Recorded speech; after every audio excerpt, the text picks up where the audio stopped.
జర్నలిస్టులకు మంచిది కూడా నాగరితే అది కూడా మీడియా అకాడమీ కేసీఆర్ ఇచ్చినందువలన అయింది. అంటే ఇవన్నీ చేయలేదనా? మీరు తప్పుడు ప్రచారాలు చేసి అబద్ధాలు ప్రచారాలు చేసి అసలు ఎవరికి చనిపోయినా పట్టించుకోలేదని చెప్పి ఢిల్లీకి పోయి అబద్ధాలు ప్రచారం చేసి ఇవాళ వచ్చిన వాళ్ళు మీరు రాజకీయం చేస్తున్నారు. శ్రీనివాసరెడ్డి గారు రాజకీయాలు చేస్తున్నారని మమ్మల్ని అనకండి. వాళ్ళని విడిచిపెడదాం. ఇది జర్నలిస్టుల హక్కు. ఈ హక్కును రేవంత్ రెడ్డి గారు జాగ్రత్తగా గమనించండి. ఇది మా హక్కు, మేము సాధించుకున్న హక్కు. సాధించుకున్న హక్కును తీసుకోకండి. మీరు కొత్తగా ఇవ్వకండి, మాకేం అవసరం లేదు కావచ్చు. మీరు ఎన్ని వాగ్దానాలు చేసిరో ఆ వాగ్దానాల గురించి మేమేం అనడం లేదు కదా. కానీ ఒకసారి T50 జీవోలో ఏం జరుగుతున్నదో మీరు గమనించండి. మంత్రి కానీ, సమాచార శాఖ మంత్రి పొంగులేటి శ్రీనివాసరెడ్డి గారు కానీ, అట్లాగే ముఖ్యమంత్రి రేవంత్ రెడ్డి గారు కానీ దీన్ని చూడండి. ఇది రాజకీయం కాదు, ఇది జర్నలిస్టుల హక్కులు. మాట్లాడే ఎవ్రీ రైట్ మాకు ఈ జర్నలిస్టుల గురించి మాట్లాడమే.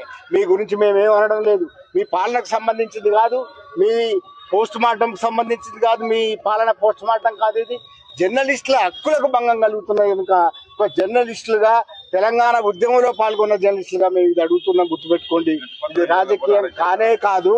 ముఖ్యమంత్రి ప్రత్యేకంగా జోక్యం చేసుకుని, రేవంత్ రెడ్డి గారు ప్రత్యేకంగా జోక్యం చేసుకొని, సమాచార శాఖ మంత్రి పొంగులేటి శ్రీనివాసరెడ్డి గారు ప్రత్యేకంగా జోక్యం చేసుకొని దీన్ని నివారించాలి.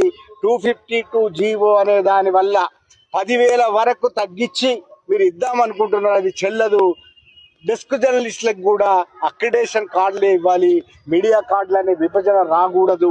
అట్లాగే నియోజకవర్గ స్థాయిలో విలేకరులకు కూడా ఇవ్వాలి. ఇంతకు ముందున్న 23,000 అక్రిడేషన్ అట్లాగే కొనసాగించాలని డిమాండ్ చేస్తున్నాం.